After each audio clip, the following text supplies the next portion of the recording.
we're gonna start here with the fighting style. We're gonna look at kind of what cues you in on this is a fighting style game and I need to be prepared to fight. And the reason we're starting with the fighting style is the modern AI opening revolution has kind of made an aggressive opening the norm when before it wasn't. And that's even more so than the normal aggressive Korean players. And so what I mean by aggressive is lots of times if you would start with the 3-4, even the aggressive Korean players might do something like this, where they would ignore this cut and play somewhere else. That used to happen quite often, maybe not so much if you were playing the territorial style, but this kind of thing would still occur even before the AI.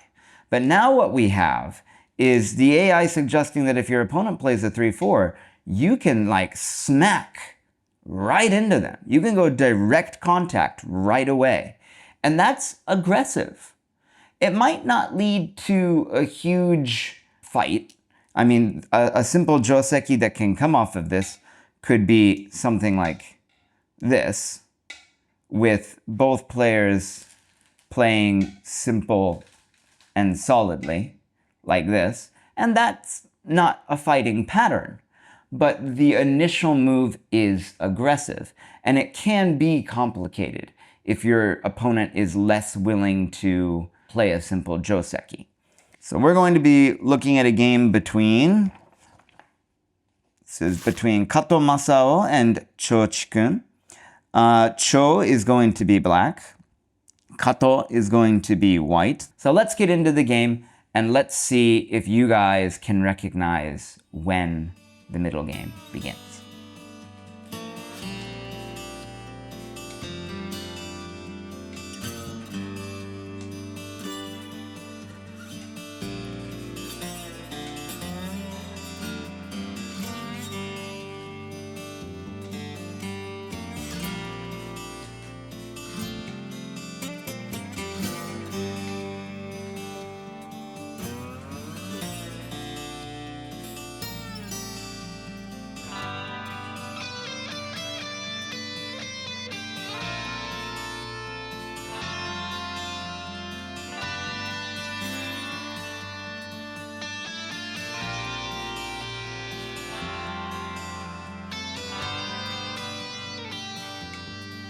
All right, that's the first 24 moves. I'm gonna give you guys 3 options. Which move do you think is the signal that the middle game has begun? We've got this move here, which was kind of a strange joseki outlier where black pincered white after white slid.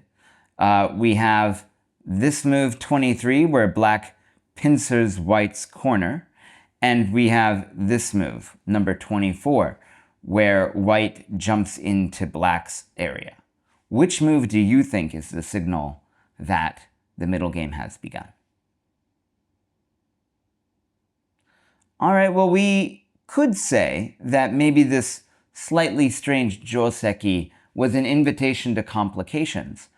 At the same time, it's not really that strange, and it's not really that complicated. Black takes the outside to help reinforce his 2 stones here and make a nice little moyo, while also sacrificing a stone to maybe make a nice looking shape on the right. In exchange, white gets a very solid group.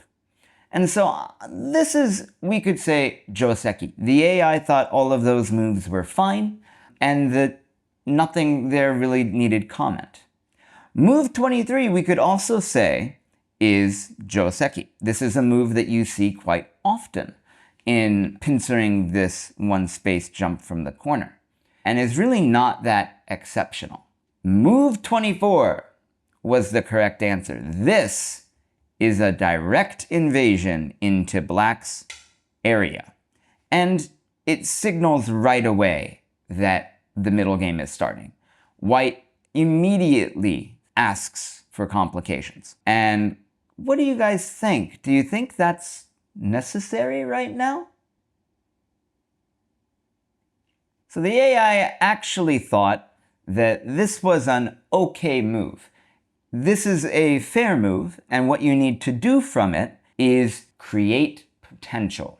So let's take a look at what the AI thinks and how these players should continue in this situation.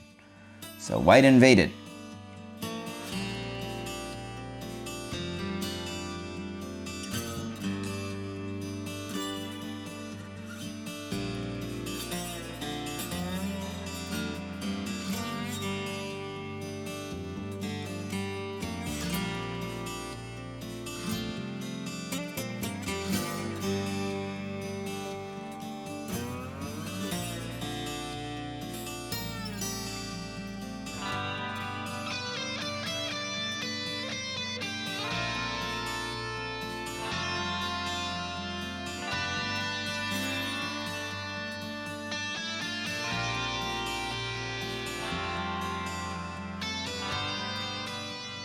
So here we are, around 21 moves later, and the AI thinks that this is good enough for white. What white needs to do is take this corner and then sacrifice these stones, because this was black's area anyway, and make black over-concentrated here. So black's gonna win this race to capture, but it's going to give white a really solid corner over here, and it's gonna make black nice and clumped. And then the AI encourages white to do even more. It kicks and says, really, really clump this area up. You made an early invasion, so just over-concentrate black, and you can sacrifice your stones and take the advantage on the rest of the board. Especially because this thickness is kind of being reduced a little bit by white's really thick position over here. But as the human player, you might look at this and go, oh, that's a lot of territory to give black. Also, it might be really hard for the human player to see this kind of potential in the area. And so let's take it back and see how the professionals are going to approach it. Okay, so here we are, back on move 24. Black plays on top. And this is why the invasion was actually feasible in the first place. Kato Masao invades. He's got two directions he can go. He can go up, or he can go to the side, because black is thin over here. So he's got two directions, which says that he's picked a good place to invade. And black plays on top, which is in keeping with his thick style here, connecting up to his right side. There is a cut here that black needs to be aware of. So white hanes, and of course black extends here.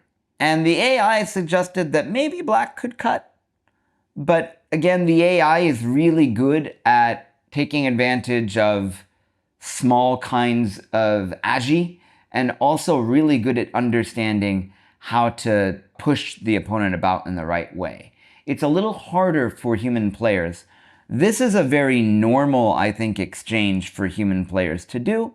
Black is not being greedy, and white gets to live or get out onto the left side, and both players get a little bit out of the exchange. White destroys black's area, black gets a target to attack and push around and try and make more territory on other parts of the board. So let's watch kind of how this fight develops. And notice that throughout this fight, neither player can play away, which is a great hint that the middle game has started. Once this invasion begins, and once black and white commit to it, unless you're doing the sacrificing these stones like the AI suggested, you are committed to the fight. The fighting has begun. You cannot play away. So let's watch how the professionals do it.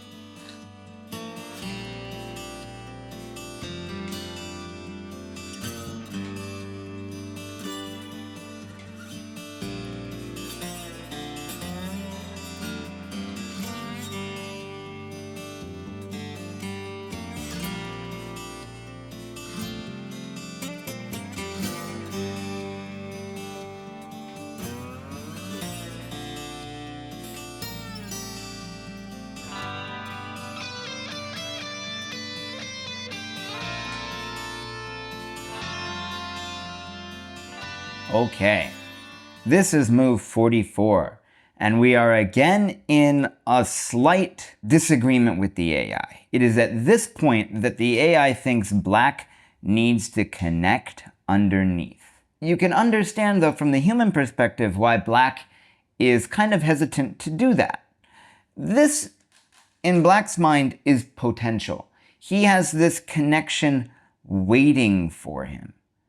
And so he's going to leave it, and he's going to take care of this outer area. And he's got several options. He could just jump if he wanted to. He could maybe try and put pressure this way or this way. He's got a lot of options here. He could even come back over here and look to maybe aggravate white a little bit on the right side, while also making a potential eye here. So from Cho's perspective, this is just leftover potential.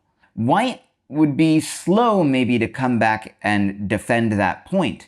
It would give black a faster footing in this competition between these two groups. But the AI thinks that by playing under here, these 4 white stones are being put under a lot of pressure, and that allowing white to come over the top isn't that big.